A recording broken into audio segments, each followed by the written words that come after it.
The Phantom Tollbooth by Norton Juster, Chapter 14, read to you by Mrs. Shoemaker. The dodecahedron leads the way. Up ahead, the road divided into three, and as if in reply to Milo's question, an enormous road sign pointing in all three directions stated clearly, Digitopolis, 5 miles, 1,600 rods, 8,800 yards, 26,400 feet, 316,800 inches, 633,600 half inches, and then some. "Let's travel by miles," advised the humbug. "It's shorter." "Well, let's travel by half inches," suggested Milo. "It's quicker." "But which road should we take?" asked Talk. "It must make a difference." As they argued, a most peculiar little figure stepped nimbly from behind the sign and approached them, talking all the while. "Yes, indeed it does. Certainly, yes, it does make a difference, undoubtedly." He was constructed, for that's really the only way to describe him, of a large assortment of lines and angles connected together into one solid, many-sided shape, somewhat like a cube that's had all its corners cut off, and then had all its corners cut off again. Each of the edges was neatly labeled with a small letter, and each of the angles with a large one. He wore a handsome beret on top, and peering intently from one of his several surfaces was a very serious face. Perhaps if you look at the picture, you'll know what I mean. When he reached the car, the figure doffed his cap and recited in a loud, clear voice, "My angles are many, my sides are not few. I'm the dodecahedron. Who are you?" "What's a dodecahedron?" inquired Milo, who was barely able to pronounce the strange word. "See for yourself," he said, turning slowly around. "A dodecahedron is a mathematical shape with 12 faces." And just as he said it, 11 other faces appeared, one on each surface, and each one wore a different expression. "I usually use one at a time," he confided, as all but the smiling one disappeared again. "It saves wear and tear. What are you called?" "Milo," said Milo. "Well, that is an odd name," he said, changing his smiling face to a frowning one. "And you only have one face." "Is that bad?" asked Milo, making sure it was still there. "You'll soon wear it out. Not out using it for everything," replied the dodecahedron. "Now I have one for smiling, one for laughing, one for crying, one for frowning, one for thinking, one for pouting, and 6 more besides. Is everyone with one face called a Milo?" "Oh, no," Milo replied. "Some are called Henry or George or Robert or John or lots of other things." "Oh, how terribly confusing!" he cried. "Everything here is called exactly what it is. The triangles are all called triangles, and the circles are all called circles, and even the same numbers have the same name. Why, can you imagine what would happen if we named all of the 2s Henry, or George, or Robert, or John, or lots of other things? You'd have to say Robert plus John equals 4, and if the 4's name was Albert, things would be hopeless." "Oh, I never thought of it that way," Milo admitted. "Then I suggest you begin at once," admonished the dodecahedron from his admonishing face. "For here in Digitopolis, everything is quite precise." "Then perhaps you can help us decide which road to take," said Milo. "Oh, by all means," he replied happily. "There's nothing to it.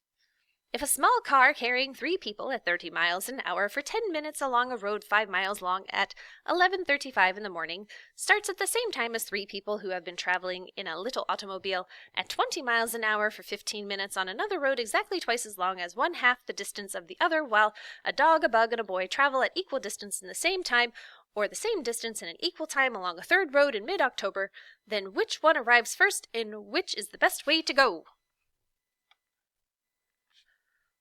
17, shouted the humbug, scribbling furiously on a piece of paper.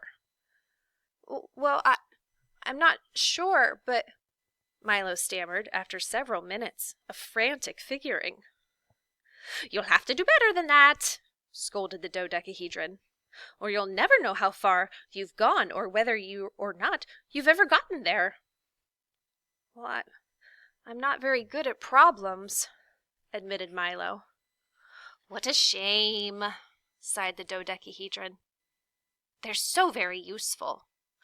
Why, did you know that if a beaver 2 feet long with a tail 1.5 feet long can build a dam 12 feet high and 6 feet wide in 2 days, all you would need to build Boulder Dam is a beaver 68 feet long with a 51-foot tail?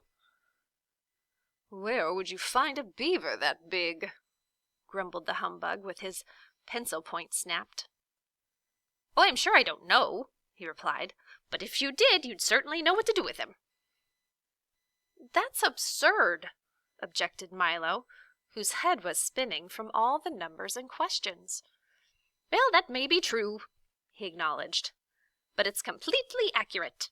And as long as the answer is right, who cares if the question is wrong?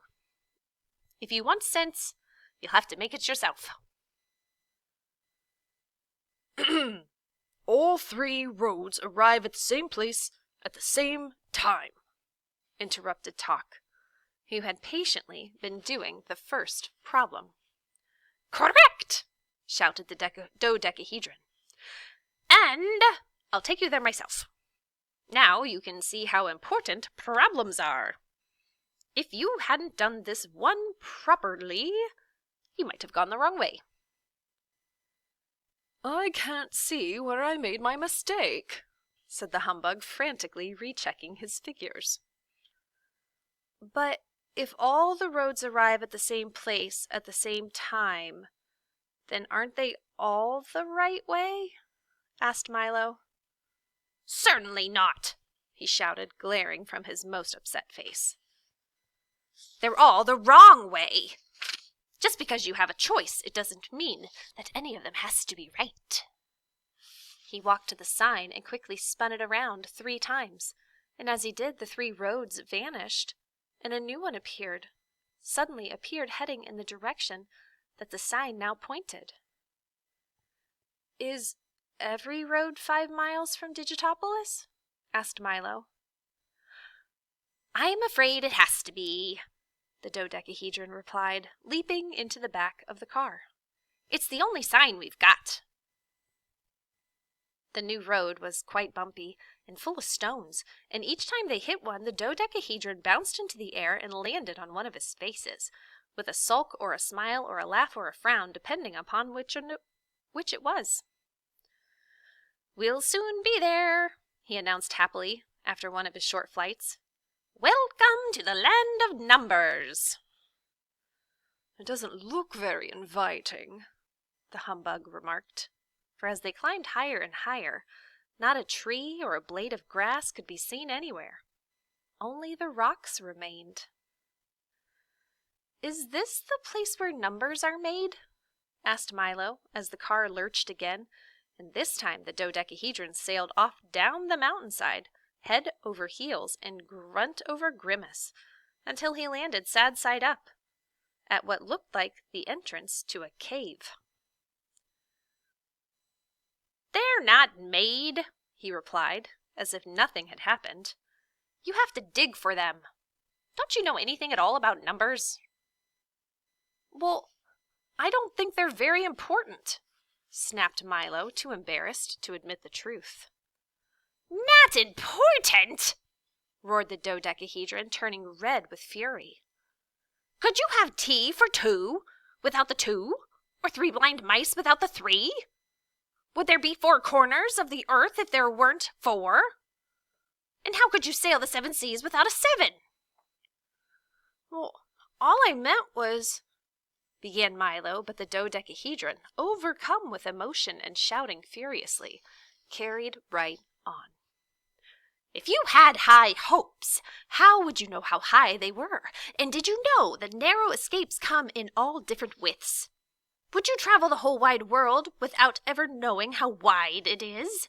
And how could you do anything at long last? He concluded, waving his arms over his head, without knowing how long the last was. Why, numbers are the most beautiful and valuable things in the world. Just follow me and I'll show you. And he turned on his heel and stalked off into the cave. Come along! Come along! He shouted from the dark hole. I can't wait for you all day. And in a moment, they'd followed him into the mountain. It took several minutes for their eyes to become accustomed to the dim light, and during that time strange scratching, scraping, tapping, scuffling noises could be heard all around them. Put these on, instructed the dodecahedron, handing each of them a helmet with a flashlight attached to the top. Where are we going? Whispered Milo, for it seemed like the kind of place in which you whispered. We're here, he replied with a sweeping gesture. This is the number mine. Milo squinted into the darkness and saw for the first time that they had entered a vast cavern lit only by a soft, eerie glow from the great stalactites which hung ominously from the ceiling. Passages and corridors honeycombed the walls and wound their way from floor to ceiling, up and down the sides of the cave.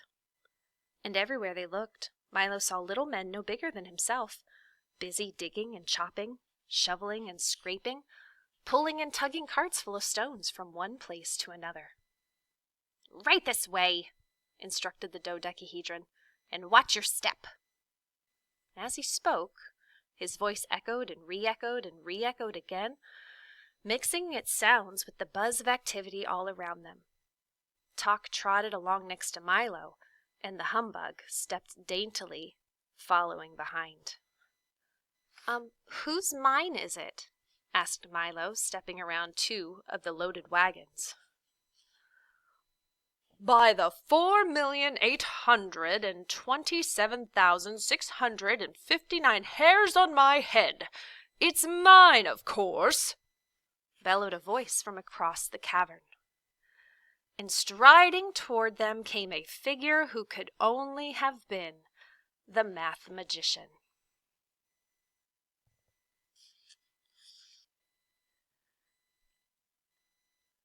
He was dressed in a long, flowing robe, covered entirely with complex mathematical equations, and a tall, pointed cap that made him look very wise. In his left hand he carried a long staff with a pencil point at one end and a large rubber eraser at the other. "Oh, it's a lovely mine," apologized the humbug, who was always intimidated by loud noises. "The biggest number mine in the kingdom," said the math magician proudly. "Oh, are there any precious stones in it?" asked Milo excitedly. "Precious stones!" he roared, even louder than before, and then he leaned over toward Milo and whispered softly, "By the 8,247,312 threads in my robe, I'll say there are. Look here." And he reached into one of the carts and pulled out a small object, which he polished vigorously on his robe, and when he held it up to the light, it sparkled brightly. "But that's a 5, objected Milo, for that was certainly what it was. "Exactly," agreed the math magician. "As valuable a jewel as you'll find anywhere. Look at some of the others." He scooped up a great handful of stones and poured them into Milo's arms. They included all the numbers from 1 to 9, and even an assortment of zeros. "We dig and polish them right here," volunteered the dodecahedron, pointing to a group of workers busily employed at the buffing wheels. And then we send them all over the world. Marvelous, aren't they? They are exceptional, said Talk, who had a special fondness for numbers. So that's where they come from, said Milo, looking in awe at the glittering collection of numbers. He returned them to the dodecahedron as carefully as possible, but as he did, one dropped to the floor with a smash and broke in two. The humbug winced, and Milo looked terribly concerned.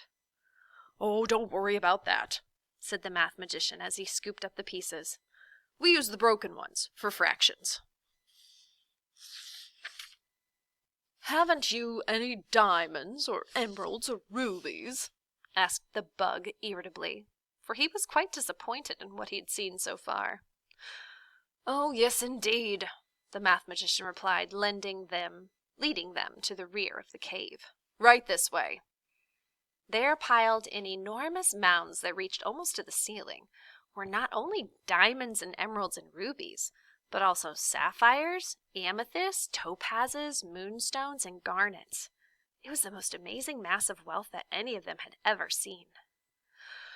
They're such a terrible nuisance, sighed the math magician, and no one can think of what to do with them. So we just keep digging them up and throwing them out. Now, he said, taking a silver whistle from his pocket and blowing it loudly, let's have some lunch. And for the first time in his life, the astonished bug couldn't think of a thing to say.